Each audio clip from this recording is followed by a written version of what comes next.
کاش دہلیز محمد پہ بچھونا ہوتا، کتنا بے مثل میرا جاگنا سونا ہوتا۔ صحابہ جو ہے نبی کریم صلی اللہ علیہ وسلم سے محبت کیا کرتے تھے، اور محبت صرف زبانی کلامی نہیں تھی، اور امتی ہونا یہ کوئی معمولی بات ہے، صرف زبانی کلامی نہیں بلکہ اپنے کردار کے لحاظ سے اس کا اظہار کریں گے۔ بسم اللہ الرحمن الرحیم، اللہم صلی علی سیدنا محمد وعلی آل سیدنا محمد وبارک وسلم وصلی علیہ۔ السلام علیکم ورحمۃ اللہ وبرکاتہ ومغفرتہ۔ محترم ناظرین کرام، الحمدللہ ثم الحمدللہ، ماہ ربیع الاول شریف بڑی تیزی سے گزر رہا ہے۔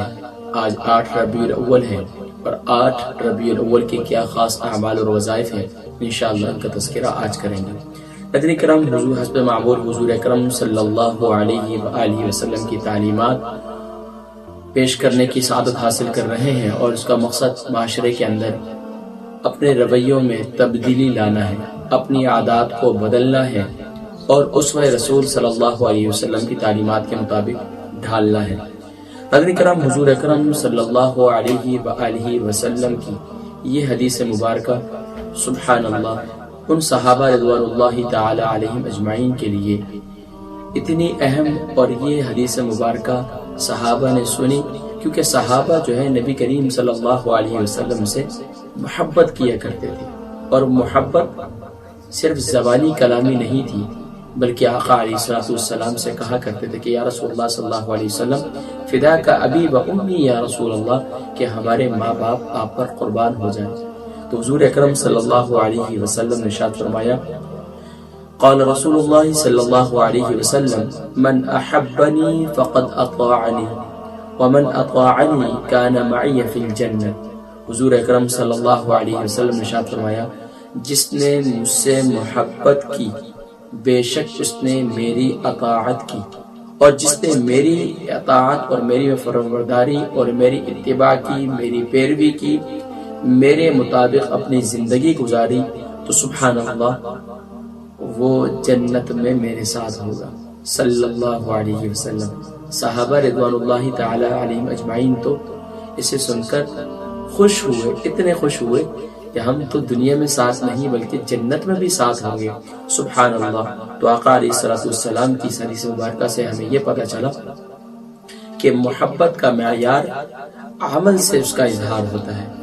اگر کوئی محبت کا دعوے دار ہے تو اسے اپنے کردار سے اس بات کا اظہار کرنا ہوگا کہ وہ ماشاءاللہ حضور اکرم صلی اللہ علیہ وسلم کا بحیثیت امتی ہے، اور امتی ہونا یہ کوئی معمولی بات ہے، صرف زبانی کلامی نہیں بلکہ اپنے کردار کے لحاظ سے اس کا اظہار کریں گے۔ اللہ تبارک و تعالی ہم سب کو جو عشق کے اندر ظاہری بات ہے، جو عشق کا تقاضا ہے، اگر کوئی اپنے محبوب سے عشق و محبت کا اظہار کرتا ہے تو اس کی عادات سے پیار کرتا ہے۔ لیلا اور مجنون کا واقعہ بھی آپ نے سنا ہے، تو ہر طرف ہی صرف زبان سے مجنون لیلا لیلا نہیں کہا کرتا تھا، بلکہ اپنے روزمرہ کی زندگی میں سوتے جاگتے اس کو تو کھانا پینا ہی بھول گیا تھا۔ اللہ اکبر۔ ایک ہم ہیں تو زبان سے عشق و محبت کا دعویٰ کر رہے ہیں، سب سے پہلے میں اور پھر آپ۔ دیکھیں اپنے اپنے گربانوں میں، دیکھیں اپنے اپنے گھروں کے اندر کہاں ہیں تعلیمات نبوی۔ اللہ تبارک و تعالی ہم سب کو صحیح معنوں میں اطاعت رسول اور اطاعت رسول صلی اللہ علیہ وسلم کا اظہار کرنے کی توفیق نصیب فرمائے۔ ناظرین اکرام، آج کا خاص عمل ہے حضور اکرم صلی اللہ علیہ وسلم کی محبت کو حاصل کرنے کا، اور نبی کریم صلی اللہ علیہ وسلم کی تعلیمات پر عمل پیرا ہونے کا، اور وہ عمل ہے سبحان اللہ سورۃ الضحیٰ کا۔ اور سورۃ الضحیٰ ایک ایسی پیاری سورہ مبارکہ ہے جس میں نبی کریم صلی اللہ علیہ وسلم کے چہرہ والضحیٰ کا ذکر ہے، جس میں واللیل کی زلفوں کا ذکر ہے، سبحان اللہ۔ اور یہ وہ سورہ مبارکہ ہے جس کو پڑھنے کے بعد اللہ تبارک و تعالی بہت سے زندگی میں پوشیدہ راز آپ پر کھول دیتے ہیں۔ یہ کشف کے لیے وہ لوگ جو چاہتے ہیں کہ اللہ تبارک و تعالی آنے والی مصیبت اور تکالیف سے، پریشانی سے، ناگہانی سے ہمیں باخبر کر دے اور اللہ تبارک و تعالی ہم سب کو سیدھی راہ نصیب فرما دے، تو سبحان اللہ سورہ والضحیٰ اسے استخارے کے لیے بھی استعمال کرتے تھے ہمارے بزرگان دین۔ ان کے معمولات میں ہے کہ وہ جو ہے اگر کوئی شخص کسی بیماری کے لیے آتا اور آپ اس کے ذریعے اس کے لیے استخارہ بھی کرتے تھے، بہت سے معاملات کے اندر استخارہ کیا کرتے تھے۔ لیکن سورہ والضحیٰ کا سب سے بڑا فائدہ یہ ہے کہ سبحان اللہ یہ محبت رسول صلی اللہ علیہ وسلم کے لیے بہت بہترین ہے۔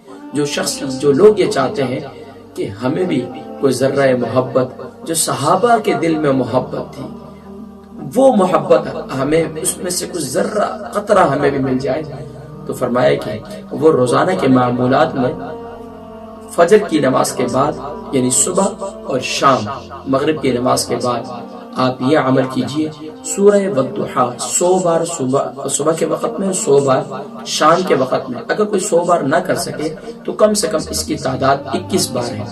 سورہ والضحیٰ پڑھنی ہے، والضحیٰ سے لے کر بسم اللہ الرحمن الرحیم، والضحیٰ واللیل اذا سجى ما ودعك ربك وما قلى وللآخرة خير لك من الأولى ولسوف يعطيك ربك فترضى ألم يجدك يتيما فآوى ووجدك ضالا فهدى ووجدك عائلا فأغنى فأما اليتيم فلا تقهر وأما السائل فلا تنهر وأما بنعمة ربك فحدث۔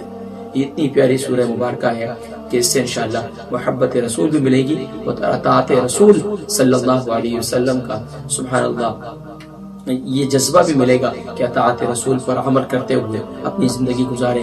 اللہ تبارک و تعالی مجھ گناہگار سیاکار کو بھی زبانی دعووں کے ساتھ اپنی زندگی کو صحیح معنوں میں عملی میدان میں حضور اکرم صلی اللہ علیہ وسلم کی اطاعت و فرمانبرداری کے مطابق گزارنے کی توفیق نصیب فرمائے۔ اپنی دعاؤں میں یاد رکھیے گا انشاءاللہ نبی ربیع الاول شریف کا کیا خاص نبی ربیع الاول کے کیا خاص اعمال و وظائف ہیں، انشاءاللہ ان کی تذکرہ اگلی نشست میں کریں گے۔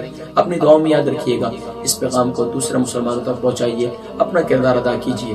ہو سکتا ہے کسی کے دل میں محبت رسول جاگ جائے اور اس کا نصیبہ بھی جاگ جائے اور اسے زیارت رسول صلی اللہ علیہ وسلم نصیب ہو جائے، تو اس کے لیے کثرت کے ساتھ درود و سلام بھی پڑھتے رہیے۔